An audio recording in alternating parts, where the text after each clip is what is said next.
मोदी जब गुजरात के मुख्यमंत्री थे तो दसियों बार ऐश करने के लिए चाइना गए और वहां मोदी के ऐशो आराम का सारा इंतजाम आज के विदेश मंत्री एस जयशंकर करवाते थे।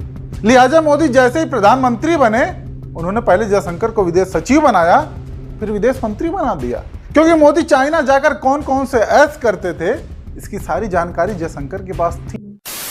नमस्कार दोस्तों, स्वागत है आप सभी का एक बार फिर से हमारे YouTube चैनल इकोफ्लिक्स पर।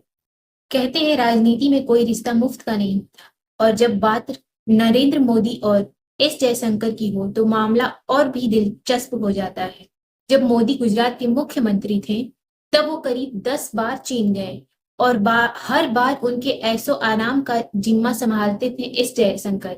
फिर जैसे ही मोदी प्रधानमंत्री बने उन्होंने पहले जयशंकर को विदेश सचिव बनाया और फिर विदेश मंत्री की कुर्सी दे दी। अब सवाल ये है, क्या ये योग्यता का इनाम था या पुरानी खास सेवाओं का रिटर्न गिफ्ट? अब हम इस पूरे 420 खेल पर बात करेंगे, तो वीडियो के एंड तक जरूर बने रहिएगा क्योंकि वीडियो आज की बहुत ही ज्यादा मजेदार होने वाली है। तो चलिए वीडियो को बिना देर के हुए स्टार्ट करते हैं। ये जो 420 है हमारे फॉरेन मिनिस्टर, तो क्या था मैं जानता हूँ क्या थे और क्यों था। जब मोदी चीफ मिनिस्टर थे वो 10 बार गए। जब चीफ मिनिस्टर रहे 9 साल और 10 बार चाइना होकर आए। और मैंने चाइना जब मैं गया तो पूछा ये किसके लिए आया, तो क्या हमें नहीं पता। तो कहते आएगा तो चीफ मिनिस्टर आया। तो बात यह है कि और कुछ ऐश और आराम के लिए आए थे और इसने अरेंजमेंट किया था, उसका और कोई कैलकुलेशन नहीं है। बीजेपी नेता सुब्रमण्यम स्वामी ने मोदी और जयशंकर को लेकर ऐसे ही खुलासे किए जिसे सुनकर पैरों तले जमीन खिसक जाए। और स्वामी यही नहीं रुके, उन्होंने यह भी दावा किया कि इसी साल सितंबर में बीजेपी और मोदी सरकार में बड़ा उलटफेर होने वाला है, खासकर बीजेपी और प्रधानमंत्री पद को लेकर। कहने दो, ये होने दो ना, सरकार ये रहेगी सितंबर के बाद। उसके बाद पूछो मुझे। मोदी सरकार गिर रही है। मोदी सरकार नहीं गिर रही है, मोदी गिर रहा है। सुब्रमण्यम स्वामी पहले भी एक बार जयशंकर को वेटर कहकर तंज कस चुके हैं, लेकिन इस बार उन्होंने एक नया दावा किया है। स्वामी का कहना है कि जब नरेंद्र मोदी गुजरात के मुख्यमंत्री थे तब वो 10 बार चीन गए। इन यात्राओं में तत्कालीन राजदूत एस जयशंकर ने कथित तौर पर मोदी के ऐशो आराम का पूरा इंतजाम किया। और जब 2014 में मोदी प्रधानमंत्री बने तो उन्होंने जयशंकर को धन्यवाद के तौर पर विदेश सचिव और फिर 2019 में विदेश मंत्री की कुर्सी दे दी। अब जरा इस दावे की हकीकत को समझते हैं। नरेंद्र मोदी ने गुजरात में मुख्यमंत्री के तौर पर कई बार चीन का दौरा किया था, यह सच है। और उस समय एस जयशंकर 2009 से लेकर 2013 तक चीन में भारत के राजदूत थे।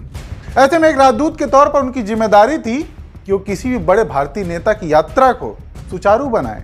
लेकिन स्वामी का दावा है कि जयशंकर ने इन यात्राओं में मोदी के लिए खास इंतजाम किए। हालांकि ये नहीं बताया कि वो खास इंतजाम क्या थे और किस प्रकार के थे। लेकिन सवाल ये उठता है कि क्या ये इंतजाम सिर्फ प्रोटोकॉल का हिस्सा थे जैसा कि एक राजदूत का काम होता है, या फिर इसमें कुछ और था। और सबसे बड़ा सवाल कि क्या जयशंकर की नियुक्ति वाकई इन इंतजामों का नतीजा थी। गुजरात के वो मुख्यमंत्री प्रधानमंत्री बनते हैं, हाँ, जयशंकर को विदेश मंत्री बनाते हैं, तो ऐशो आराम की वजह से मैं नहीं जानता, नहीं, और हो सकता है कि धन्यवाद देने के लिए। ऐसे में जयशंकर का करियर देखें तो वे एक अनुभवी राजनयिक रहे हैं। 1977 में भारतीय विदेश सेवा में शामिल होने के बाद उन्होंने सिंगापुर, चीन और अमेरिका जैसे देशों में राजदूत के तौर पर काम किया। वो भारत अमेरिका परमाणु समझौते के प्रमुख वार्ताकारों में से एक थे। 2015 में उन्हें विदेश सचिव बनाया गया और 2019 में मोदी सरकार ने उन्हें विदेश मंत्री बनाकर सबको चौंका दिया, क्योंकि आमतौर पर यह पद किसी बड़े राजनेता को जाता है। लेकिन स्वामी का दावा है कि जयशंकर की यह तरक्की उनकी काबिलियत से ज्यादा वफादारी का नतीजा थी। और यह बयान सिर्फ जयशंकर पर नहीं बल्कि मोदी सरकार की नियुक्ति पर भी सवाल उठाता है। खैर, अब आते हैं स्वामी के उस दावे पर जिसने सबको हैरान कर दिया। स्वामी का कहना है कि बीजेपी अध्यक्ष और यहां तक कि प्रधानमंत्री पद पर भी बड़ा उलटफेर देखने को मिलेगा इसी साल सितंबर में। कहने दो, ये होने दो ना, सरकार ये रहेगी सितंबर के बाद। उसके बाद पूछो मुझे। मोदी सरकार गिर रही है।